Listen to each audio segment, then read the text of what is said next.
Hello and thank you for tuning in to 90.4 Oman FM. This is Sara Lawati and today I am joined by Ms. Najah Al Rashdi, the Director General of Innovation Center at the Ministry of Higher Education, Research and Innovation, to talk about how research and innovation contributes to the development of Oman.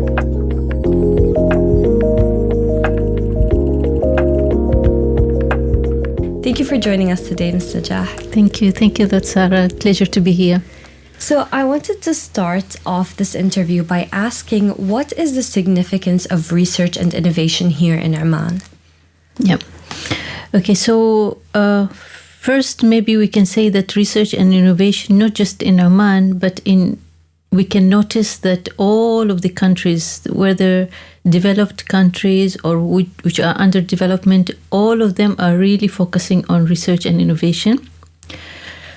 For one important thing is that research and innovation is not a destination, maybe. The research innovation is the tool or the arm for any country to reach to where it wants to reach its destination.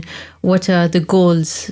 For example, if any country, regardless of which area they're focusing on, they would want to be ranked at the higher level. They would like to be, especially the areas of technology and their infrastructure, they would like all those areas to be in an advanced stage. So the tool to reach to their destination will always be R&D, research and development.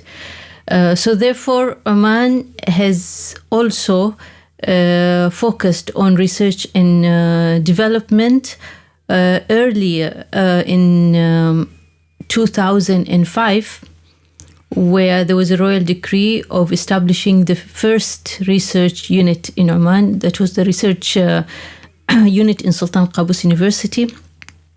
Before that, and then in 2005, the Research Council was established, and it was where we started with, first of all, awareness, especially in the academic area, because all the universities were mostly academic universities, meaning that they were just having the theory, the lectures, purely academia colleges. So we wanted them to focus on research as well and start doing research. And slowly that started by the Research Council funding research to those areas in the universities. And then, of course, learning from other countries and the other developed countries, how they have become at the top of the index of the innovation index. We've got the GII, which is the Global Innovation Index, annually trying to find out the most developed countries. And there are, of course, criteria of how to be there. There are inputs and outputs for those indexes. So Oman started from that time to see how can we strengthen our inputs and our outputs to be ranked also among those top countries. For different reasons. Is for us first to reach to our vision, and for us to have more of investors wanting to invest in Oman, and because this index is related very much to the economy of any country. So it was very important for us to really put more effort into strengthening those inputs with which are, for example, funding or investing in R&D. Also, there's so many factors that can make us either be at the top, or if we just relax, we will go back, because all the other countries are trying their best also to remain at the top. So it's like a race that we try every year to be at least among those countries. And we have put that as a mark for us, a goal for 2040 to be among the top 20 countries in innovation in the world. So that's like a big challenge for us. But the amount of effort that have been done throughout the past years until now, I think we are heading there to be one of those top countries. And of course, like I said, it will make Oman more attractive for investment. We will have our economy being more diversified, and this is what we wanted long back. So R&D will be like the tool or the arm that will help us and any other country to be able to reach their destinations. You need development, you need research, you need technology to be able to reach to where you want now. Yeah, it's so great to see how much work and effort is being put into developing this area in Oman. And you did mention how these entities evolved to become what we are today. Now, I wanted to ask you, what is Innovation Park Muscat? Innovation Park Muscat is the first technology and research city in Oman. Of course, Oman, one of the efforts that we have really put our focus on is to be like the other developed countries. So to be able to be like the other developed countries, we need to know what they have done to be the same.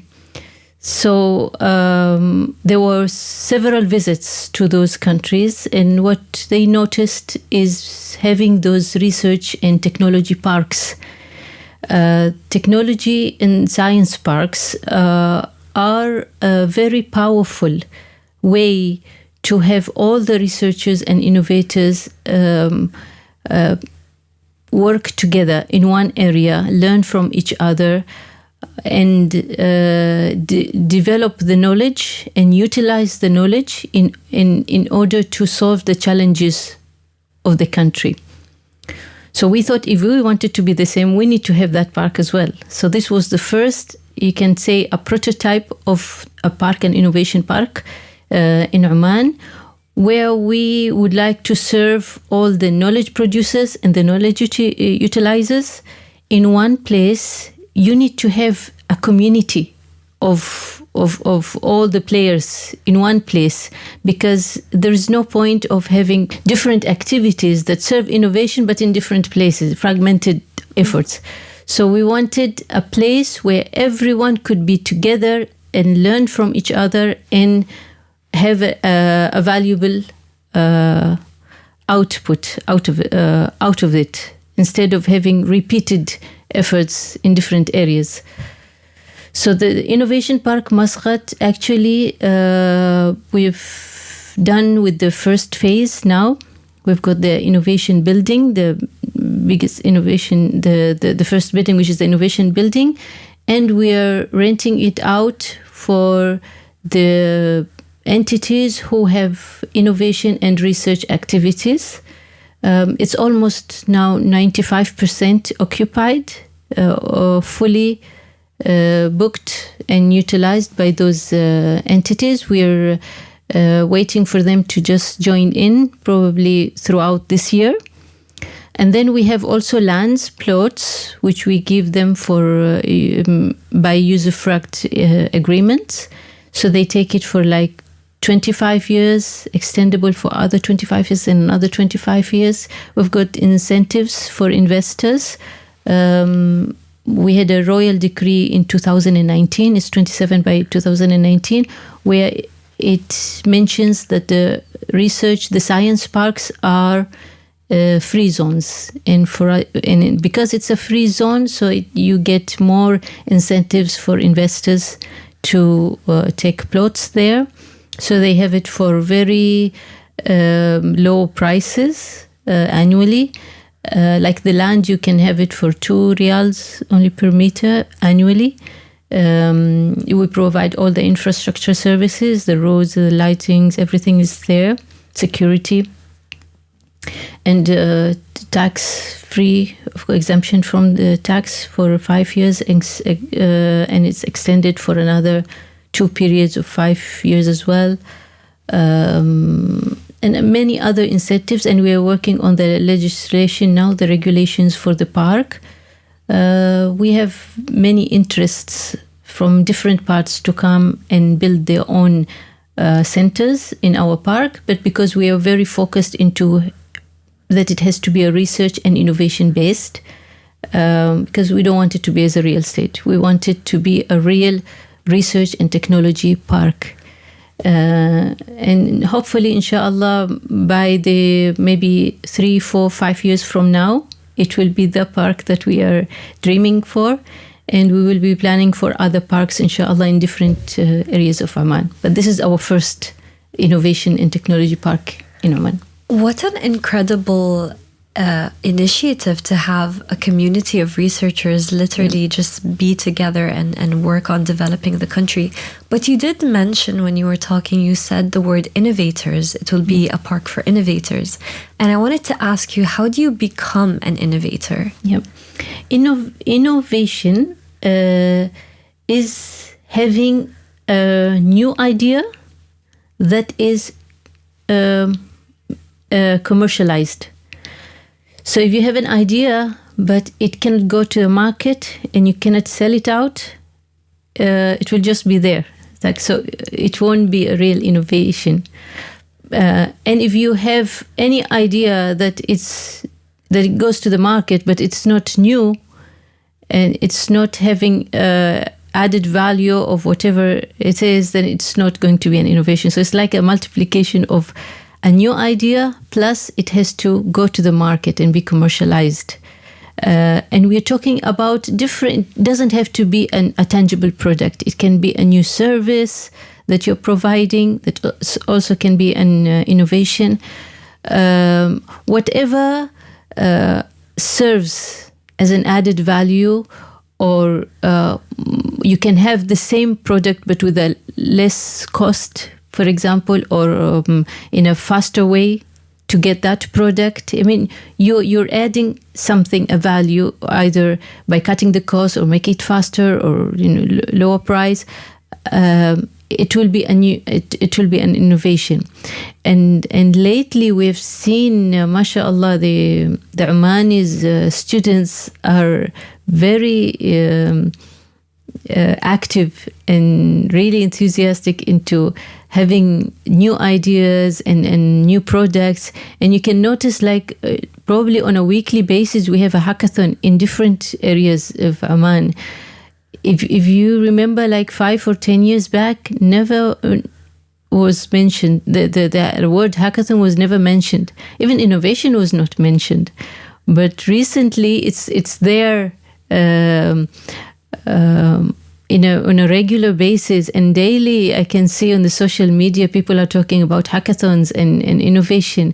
So our young minds, our young talents are always really keen into knowing what innovation is, trying to be first on the first line. And I can see it even in the schools, not only in colleges, that are trying to compete and being the first innovator. They're starting to understand that this is a very interesting and a flourished future that we are looking for our young generations, is to really think outside the box and try to think of something that never happened before. It's very different from the way we used to learn in schools, and we were just given the books to study and have exams and all that. But lately, it's all about how bright you are, how imaginary you are, how can you think of new things that no one thought of before. Wow, it's incredible to hear that the younger generation is doing so much, and it's such a promising future for Oman. And you did mention the hackathons as one example, but I also wanted to ask you, what are some of the other programs that you have done to promote research and development here in the country? Yeah, when we started at the Research Council, that was in 2005, and then there were different programs that gradually started to increase to cover all the sectors in Oman. So we tried to make sure that no sector is left out. So there were, first of all, it's the universities, the academia that were most important, because it's there where the knowledge is developed, and it's there where you can really get researchers work hard, because they have got the labs, they've got they're learning about all of this information.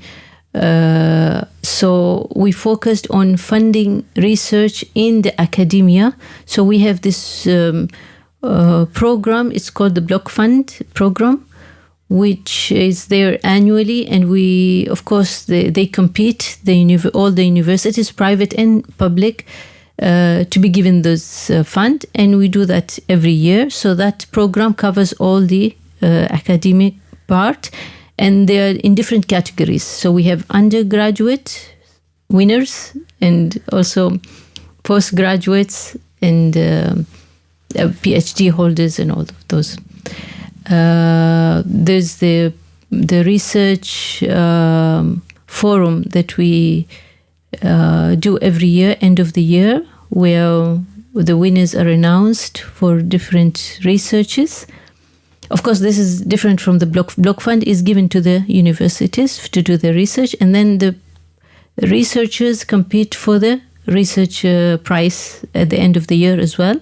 So that also covers the academia.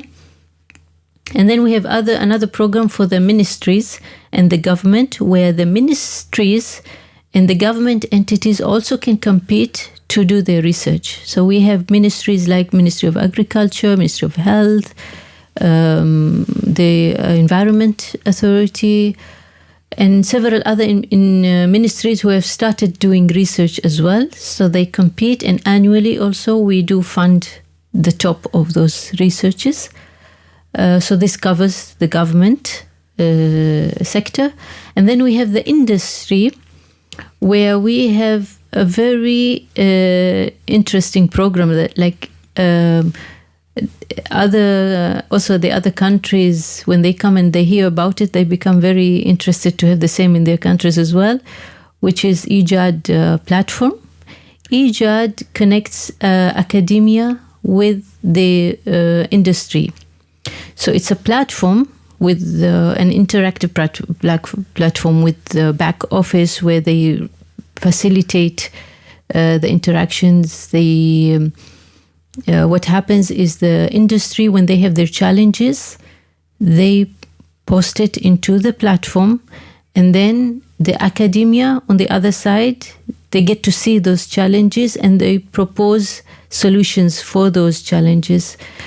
So, and then the academia can choose from those proposals whichever they are interested in to join in and solve that challenge. So there will be like a contract between the challenge the industry which posted the challenge and the researcher who proposed the solution, and we will be facilitating the contract between the two.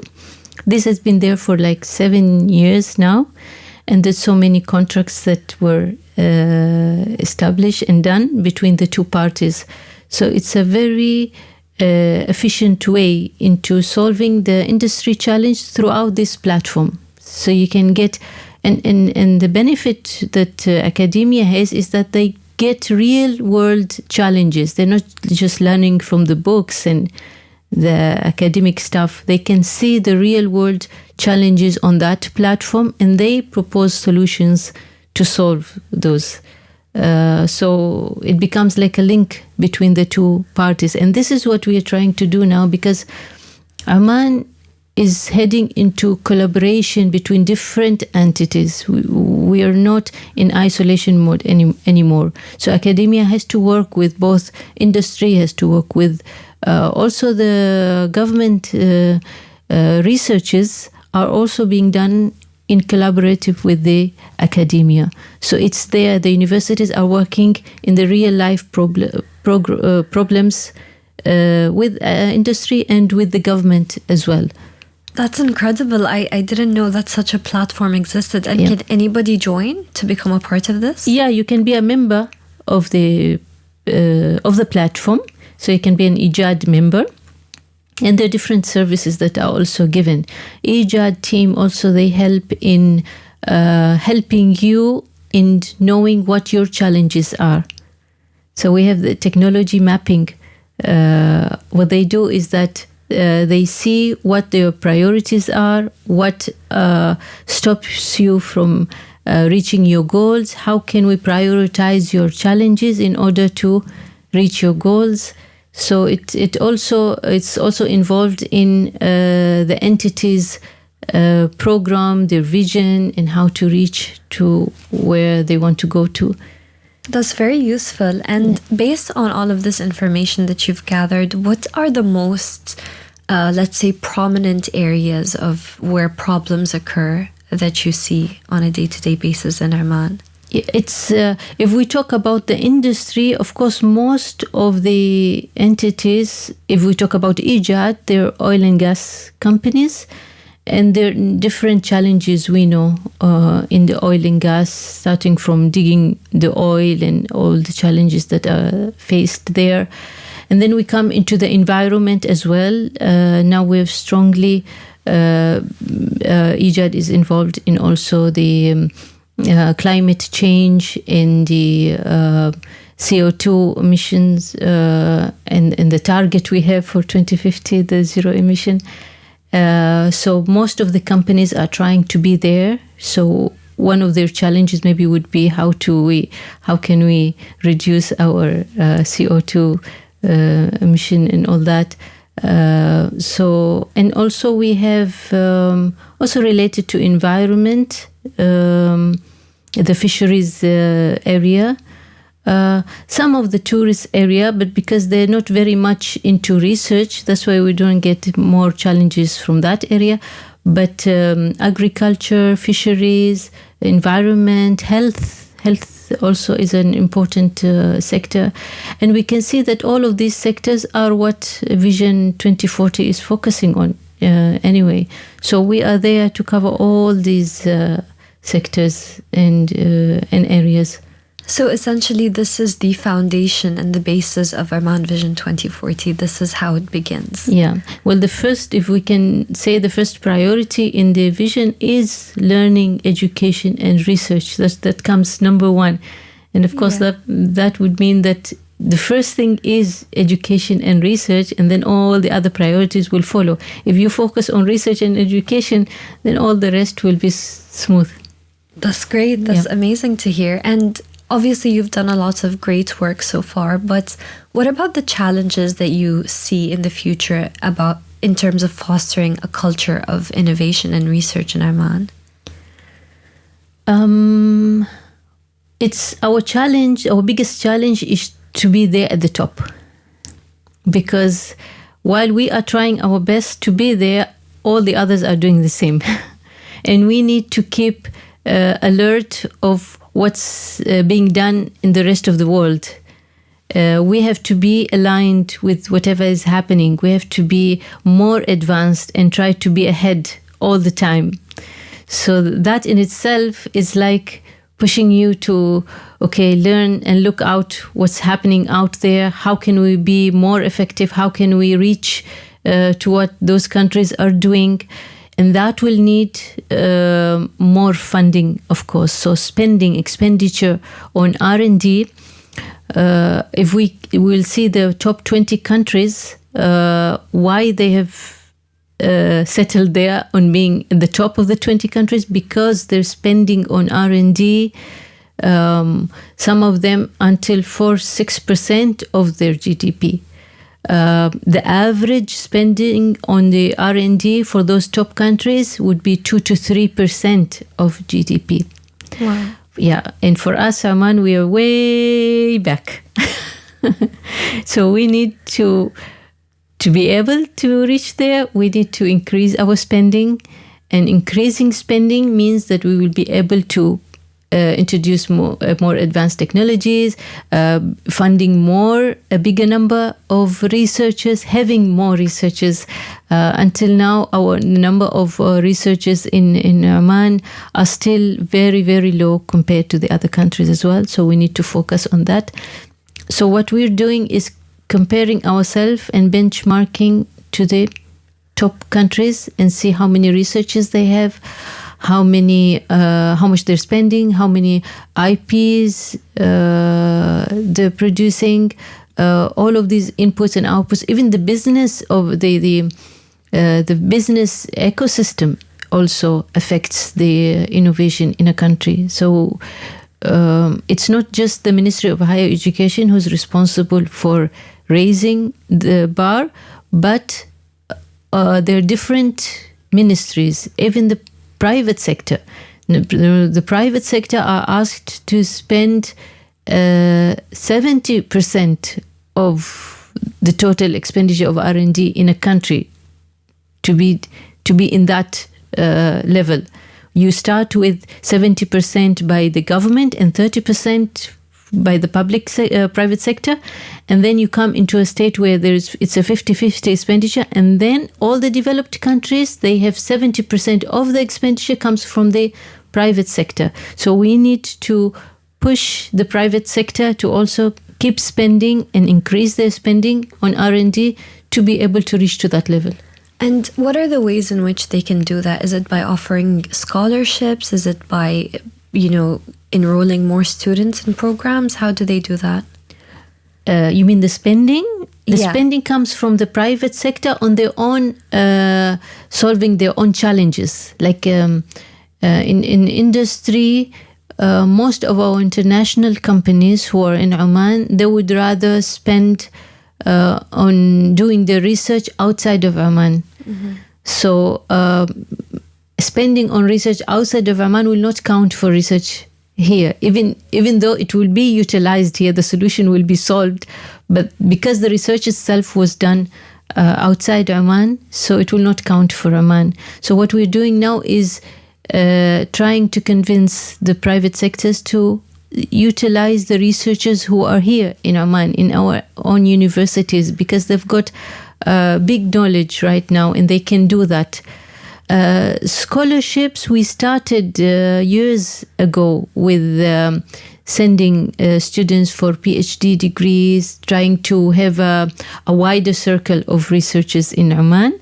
Now we have, but not as many as we hoped for, so we should work more on that. But what we're doing in Oman is trying to now, remember when I told you that we transformed our universities from being just academia to research-based universities? So now we are trying to have those universities not just research-based, but also produce entrepreneurs. And to produce entrepreneurs, you need to have the tools that will help the students to be involved in innovation.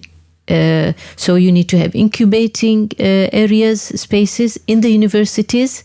You need to have prototyping centers or labs. You need to have TTO offices with technology transfer offices. Those three components make up an innovation center. So what we have done recently is a program to help universities to have innovation centers in each university.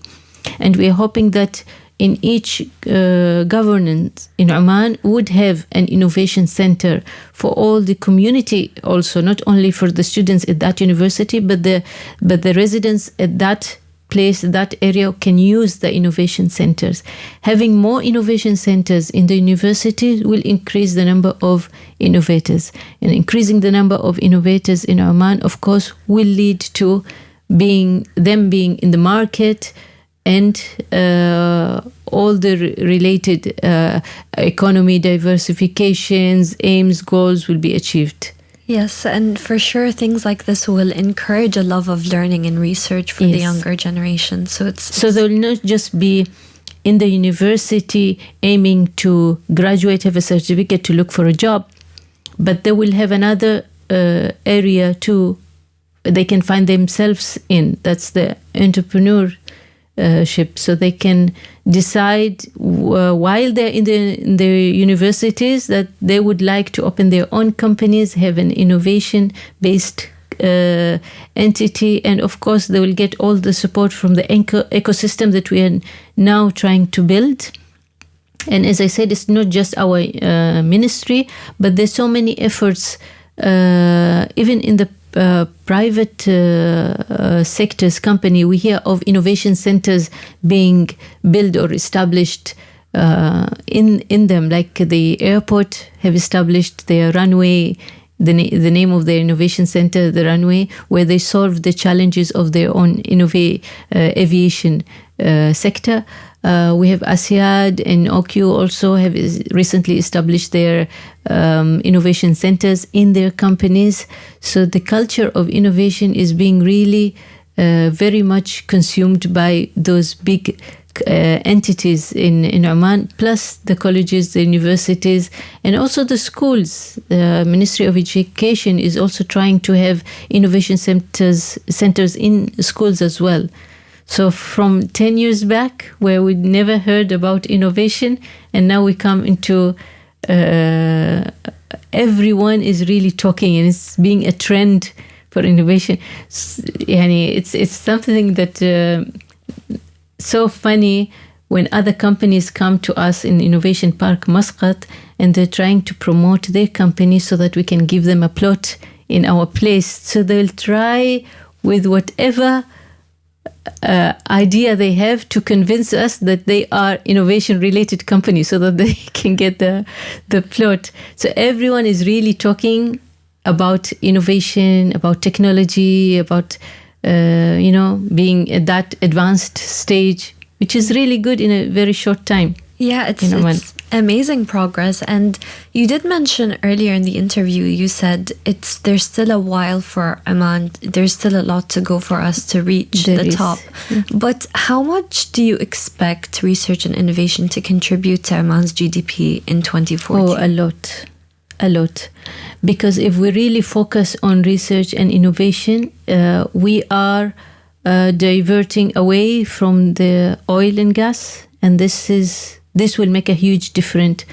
So oil and gas, as you know, until now, it's like 60 or 70% of the income of Oman comes from oil and gas. So research and innovation will really help in reducing that dependency, and we will have more variable options to have where income can come from in Oman. Plus also our talents. One of the biggest goals in our vision is capacity building. And we want all the young Omanis to have that intelligence and research mind, and innovative minds. So having a big number, just imagine having that big number. We are graduating almost 60,000 students every year. Every year we have 60,000 students being graduated from universities.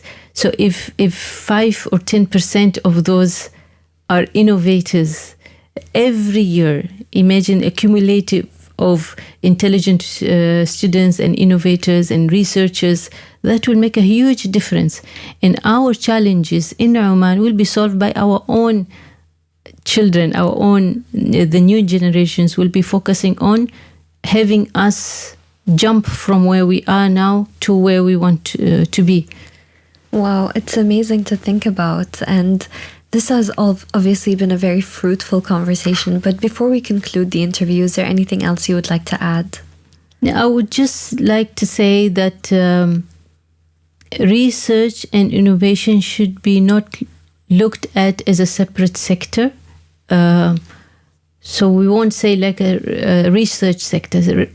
Research and innovation is in everything in Oman. It's even in our communities, in our families. Now you hear people in their families, like a father and a son, talking about how to develop a certain product or how to become more innovative. So research is, we can say, it's like a new lifestyle of Oman. It's not just a different sector where we choose whether to focus on or not. It's not anymore a luxurious thing that we choose to adapt or not. Us choosing not to adapt research and innovation means that we are just giving up on reaching to our goals and saying that we don't really care about our vision, which is wrong, because everyone in Oman, every single person in Oman cares about achieving our vision. So to achieve our vision, you have to, it's not a choice anymore.